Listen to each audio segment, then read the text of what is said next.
his senior year of high school, his mentor, James DeWeerd, took him to the Indy 500 as a gift. And his friends, always said that his dream was really to compete in the Indy 500. And when he was 16 years old, his uncle Marcus got him this Czech Whizzer, which really upped his cool factor. He loved this bike. He would do all kinds of tricks on it. He was known as One Speed Dean. And then later on, of course, when he was making serious cash, he was able to get the Triumph. James Dean, we all know, idolized Marlon Brando, and so he actually modified, when he got the Triumph, he modified it to be like the Motorcycle and the Wild One that Brando rode. A lot of people get confused and they think that James Dean raced the Porsche Spyder and that was his racing car, but that's not true. It was really the Speedster, and here's like a little model of it here. And he really only got to compete in 3 races. There was Palm Springs, Bakersfield, and the Santa Barbara road races. And Palm Springs, he showed really well. He got first in his novice class and second overall. And that really got him like a lot of respect from like veteran race car drivers, because they see James Dean and they just think he's some hotshot celebrity doing it for publicity, and they weren't really taking him seriously. And James Dean was like, like, I'm gonna show you. And so he showed really well there. And then Bakersfield, he did almost just as well as Palm Springs. And then Santa Barbara, unfortunately, he blew a piston, so he wasn't able to continue that race.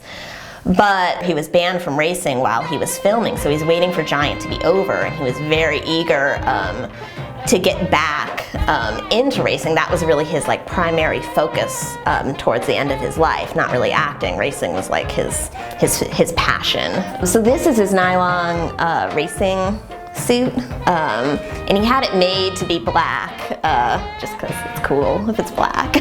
Here's a picture of him with Ralph Weatherick on September 30th, one of the last photos taken of them in the car. A lot of people ask like why it was 130 for the number.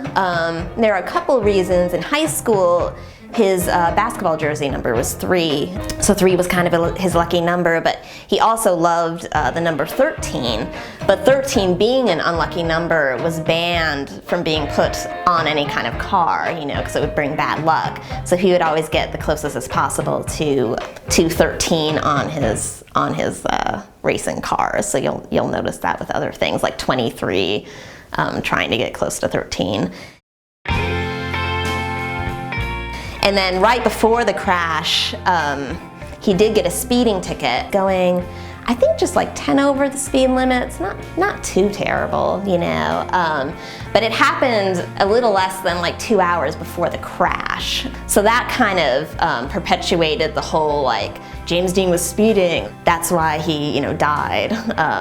So that didn't really help his case. I mean, a lot of factors really contributed to the accident, like the time of day, the type of car he was even driving. It was so low to the ground, and it being dust didn't help things because it was almost like a mirror reflection. So when Donald Turnipseed said he didn't see him, I really believe that he really didn't see him till the last minute. But Turnipseed did make a left-hand turn, an illegal left-hand turn in front of Dean. There are a lot of theories about the car. They say it was like cursed, and that's just nonsense. George Barris ended up taking the car around to car shows as like a reminder that you should be driving like safely. And personally what I think happened is that he just melted the parts down because people would chip off a piece or whatever. I don't think it's floating around out there anymore. And I just want to debunk that whole curse stuff because James Dean deserves better. But I think it's going to just remain this elusive thing, and I think it's kind of better that way.